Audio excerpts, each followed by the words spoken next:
Sziasztok! Megnézzük, hogy a lelkitársakkal mi a helyzet, mit lehet tudni az ő jelenlegi kapcsolatukról. Az én értelmezésem szerint a lelkitársak lehetnek párkapcsolatban, de lehetnek szülő-gyermek viszonyban, munkatársiban és bármilyen más kapcsolódásban. Hogy ma milyen energia érkezik, arról egyelőre fogalmam sincs, úgyhogy most megkérdezzük, hogy akik a videót nézik, az ő esetükben a lelkitársi kapcsolódásuk hogyan áll, mit lehet tudni arról a kapcsolatról, amit a nézők megélnek. Erre vagyok kíváncsi, hogy most erről mit tudhatunk meg.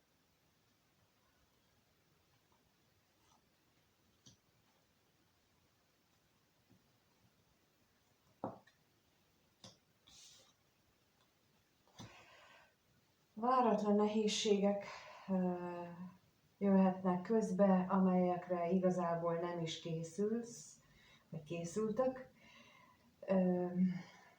De ennek a nehézségeknek a valódi oka az, hogy hiába van bennetek a vágy, hiába van ott a kapcsolódás iránti vágy, de ott van a félelem is, hogy mi van akkor, mi történik, ha mégis összeveszünk, mi történik akkor, hogyha ezt csinál, vagy azt csinál. És itt azt látom, hogy ezek a negatív energiák, ezek túlságosan dominánsak így a kapcsolatotokban. Úgyhogy hiába van itt meg a lehetőség a jó irányba haladásra, ezzel a túlzott negatív energiával, ezzel bizony téútra vagy mellékvágányra lehet vinni ezt a kapcsolatot. Na de megnézzük, hogy akkor mit lehet itt megtudni az ellenségről.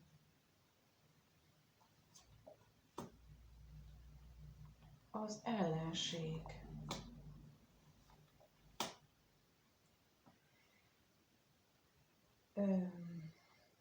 Lehetséges, hogy egy múltbeli párkapcsolat miatt valamelyik őtöknek egy múltbeli kapcsolat jönne vissza, vagy annak az emléke, vagy annak a hatása van befolyással erre a jelenlegi kapcsolódásra, és az, hogy újra és újra az előkerül, lehet akár úgy is, hogy valamelyikőtök féltékenykedik a másikra, és így kerül elő, vagy hogy azt gondolja egyik a másikról, hogy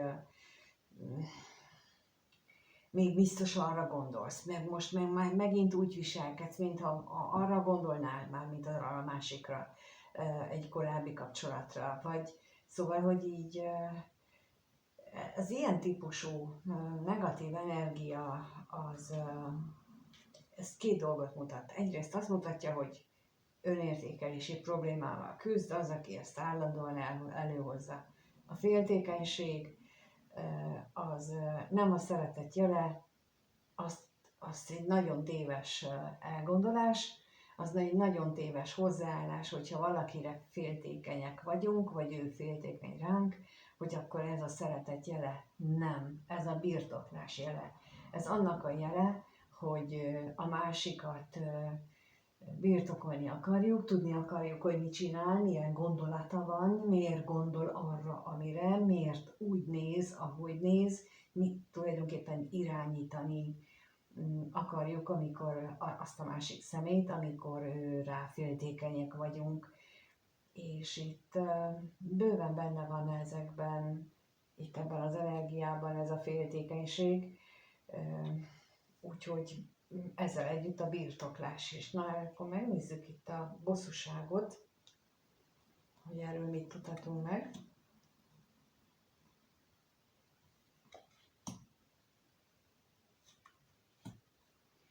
Ez is azt mutatja, hogy ez már egy régóta fennálló helyzetre az újra és újra előhozása, méghozzá úgy, hogy abból aztán végül is vita keletkezik, vitára kerül sor,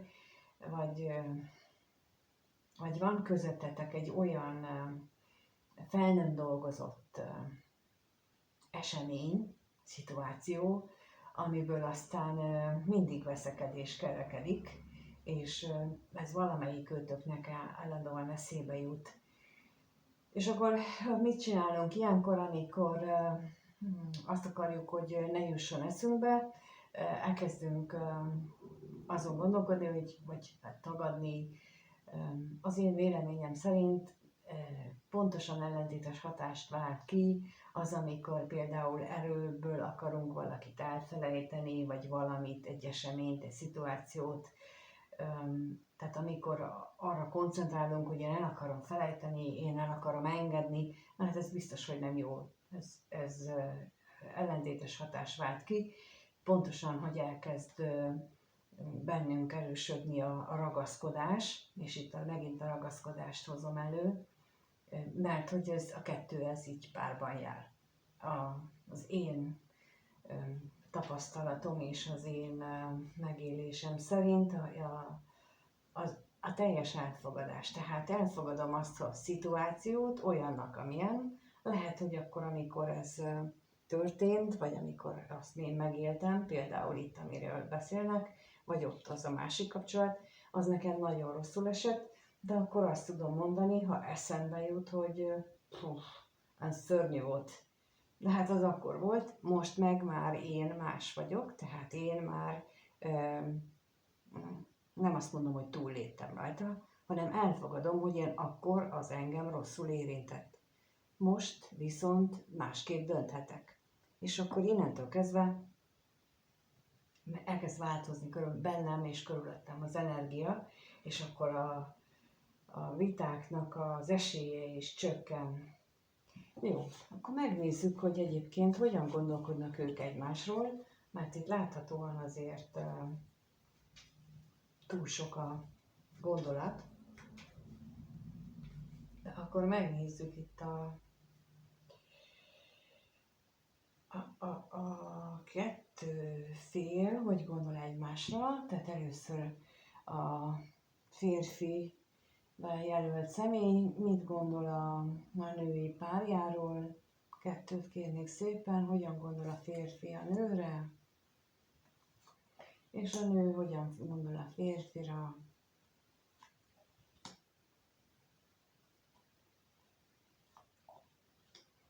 Hát a férfinál úgy látom, hogy ő azt gondolja a nővel kapcsolatosan, hogy lehetséges, hogy már régóta, de egy ilyen nagyon jó, kellemes együttlét van, vagy esetleg, mondjuk itt majd még rákérdezünk, de még az is lehet, hogy mivel hogy nagyon jól érzi magát a nővel, ezért szeretné, hogy ebből komolyabb kapcsolódás legyen. A női fél, ő pedig hát szeretné maga mögött hagyni a múltat. Na és akkor megkérdezzük az örvendezésről, mit tudhatunk meg. Mit tudhatunk az örvendezésről?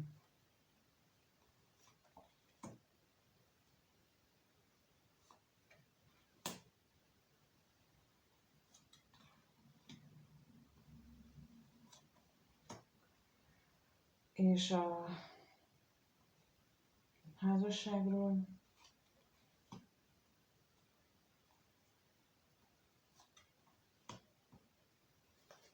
Úgy látom, hogy itt még a reményeket is úgy éli meg ez a férfi, hogy a reményei is akadályba ütköznek, tehát hogy annak ellenére, hogy nagyon jól érzi magát a nő társaságában, reménykedni sem mer, hogy ebből ilyen hosszabb távú elköteleződés lenne, mert ahányszor csak eszébe jut ez az egész, mármint a kettejük kapcsolata, mindig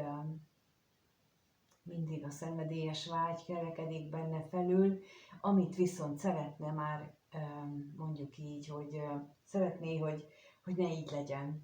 Tehát, hogy normális ésszel tudjon gondolkodni erről a kapcsolatról, és ne az jusson eszébe, ez a nagybetű az jusson eszébe, hogy mit csinálna éppen ezzel a személlyel, és közben pedig benne van a félelem, a féltékenység is, hogy ez a másik személy esetleg, tehát a női fél esetleg más után néz, vagy más kapcsolatot, más társat, partnert keres magának.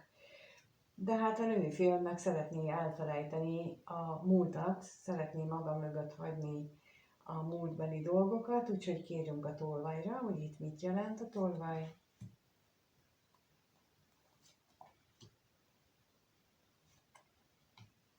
És az ajándékra is kérek.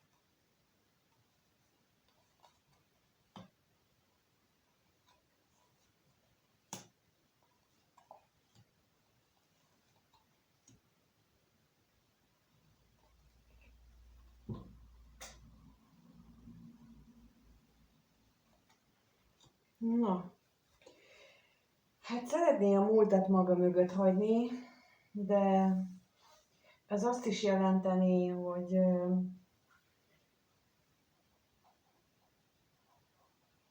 kettejük között nincsen, vagy nem lenne kapcsolat.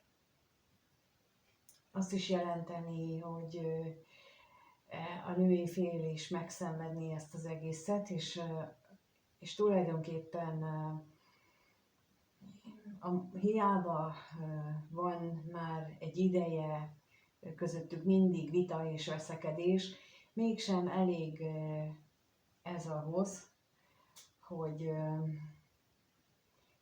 eldöntse, hogy jó, akkor maga mögött hagyja az egészet, és akkor mármint ezt a kapcsolatot, és vagy azokat a vitákat, kinél melyiket, és akkor csak a vágyai szerint megy tovább, tehát hogy itt a női fél hiába szeretné hátrahagyni a múltbeli dolgokat, hiába nem akar rá gondolni, akár ezzel a társal, vagy egy másikkal, egyelőre nem tud nem azokra az eseményekre és azokra a szituációkra gondolni, pedig hát azért szeretne. Miközben ugye a férfi is úgy gondolja, hogy jó lenne változtatni ezen a kapcsolaton, de ő sem tud a jelenlegi helyzetéből hát tovább lépni. És erre én azt tudom javasolni, hogy neki kell állni, és keményen, határozottan eldönteni, hogy mit szeretnék, dönteni kell. Nem szeretünk dönteni, nem szeretjük határozottan azt mondani, hogy én ezt vagy azt akarom, hanem mindig kifogásokat keresünk, és igen, kifogás az, hogy van család, és igen, kifogás az, hogy nem lehet változtatni. A véleményem szerint ezek mind kifogások, nem szoktunk változtatni, meg nem szokás a családban így vagy úgy viselkedni, vagy ezt meg azt tenni, de ettől még mi döntünk úgy, hogy a szokásokat helyezzük előtérbe, és nem azt a logikus döntést, ami éppen jó lenne. Na és akkor most megnézzük, hogy a két fél között milyen érzelmi kapcsolódás van. Kettőt kérnék szépen, kettőt először a férfi hogyan érez a nő iránt, itt erre vagyok kíváncsi. Mit érez a férfi a nő iránt? És a nő a férfi iránt.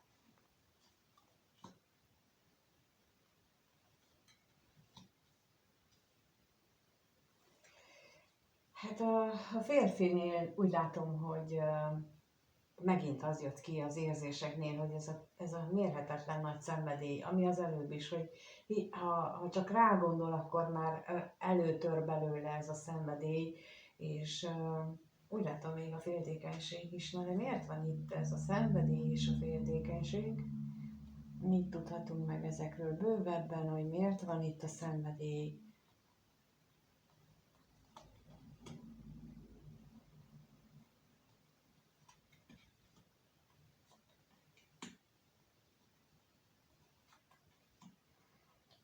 És a féltékenységre is kérek.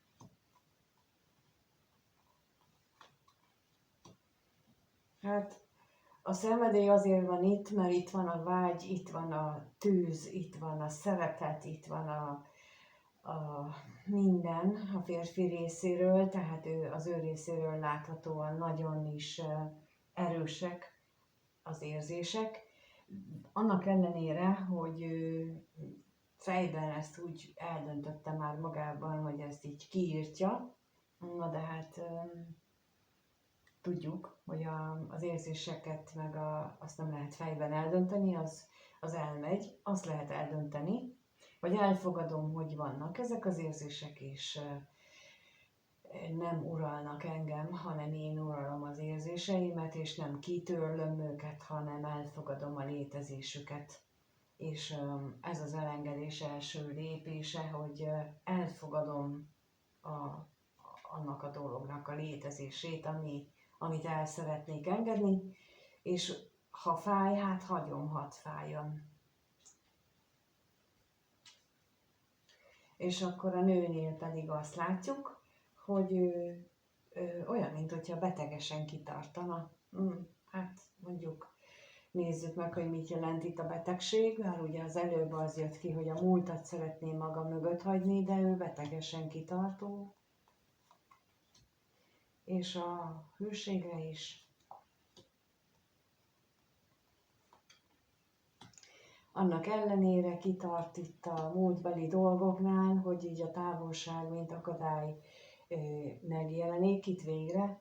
Tehát, hogy így a háttérben eddig is azt éreztem, hogy itt, mintha itt kettejük között valamiféle távolság lenne, de most meg is jelent, és annak ellenére, hogy itt ez a távolság, mégis ő ragaszkodik, és szinte betegesen ragaszkodik ehhez a kapcsolathoz, és attól függetlenül, hogy a találkozások azok mindig lelkileg megviselik, és mindig lelkileg nehéz utána. Ez lehetséges egy olyan kapcsolat, tehát ahol nincsenek együtt a felek, vagy nagyon ritkán találkoznak, és úgy látom, hogy mind a ketten igyekeznek ezt a kapcsolatot lezárni, de egyelőre nem sok sikerrel jár egyikőjük sem, és mint mondtam, az elengedés első lépése az, hogy sikeres legyen, az az, hogy elfogadjuk, hogy ez van, ez a kapcsolat, és nem kezdjük el magunkat, meg a másikat szidalmazni, hogy mert miért ilyen, meg miért olyan, hanem hogy van ez a kapcsolat. Viszont azt tudjuk csinálni, hogy a saját magunkat elkezdjük feltuningolni, erősíteni, és azt mondani, hogy én ezt vagy azt érdemlem, én nem vagyok ilyen alacsony rendű, mint ahogy az előbb kijött, hogy azt úgy nem lehet, tehát volt-e valami az előbb, amikor így alábecsülte valamelyik fél magát, úgyhogy azt föl kell mind a két oldalon erősíteni magában, hogy ő többet, vagy mit ér. És akkor ezt kell fókuszban tartani, és nem azt, hogy jaj, nem tudom elengedni. Mert ha ezt a nem tudom elengedni, ezen agyalunk, akkor bizony nem is megy. Mert hogy állandóan a hiányra fókuszálunk, és akkor mindig a hiány jön előre, míg arra fókuszálunk, hogy mi ügyesek vagyunk, szépek vagyunk, jók vagyunk, és találunk is, hogy miben vagyunk ügyesek, szépek és jók, akkor az elménk arra fog figyelni. Na, és akkor lássuk, hogy hogyan alakul ez a kapcsolat a következő 1-2 hétben. Ezt nézzük meg, hogyan alakul ez a kapcsolat a következő 1-2 hétben, lássuk.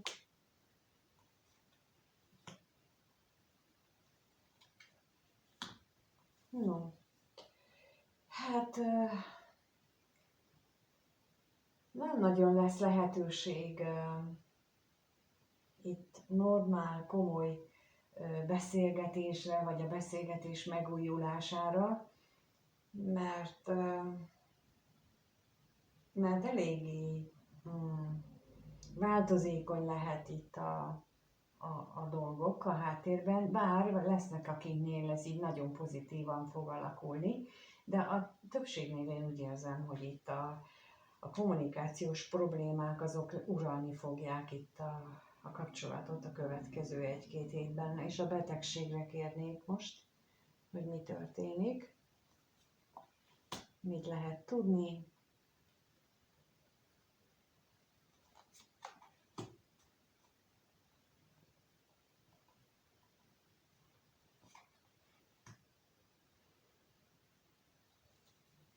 Igen, itt megint ez a bizonytalanság, ez a nem megy a lezárás, nem megy a hátrahagyás, és ennek a folytatása látszik. Még akkor az örvendezésre kérnék szépen, hogy ez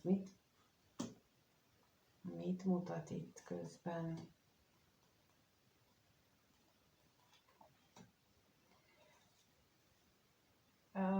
Amit mondtam, hogy nem igazán látom, hogy itt lenne közös örvendezés. Keveseknél valószínű, hogy az elkövetkezendő időszakban sor kerülhet rá, viszont akinél nem kerül rá sor, azt mutatják a lapok, hogy azért ott annak bőven van olyan vetülete is, hogy annak úgy kell lennie.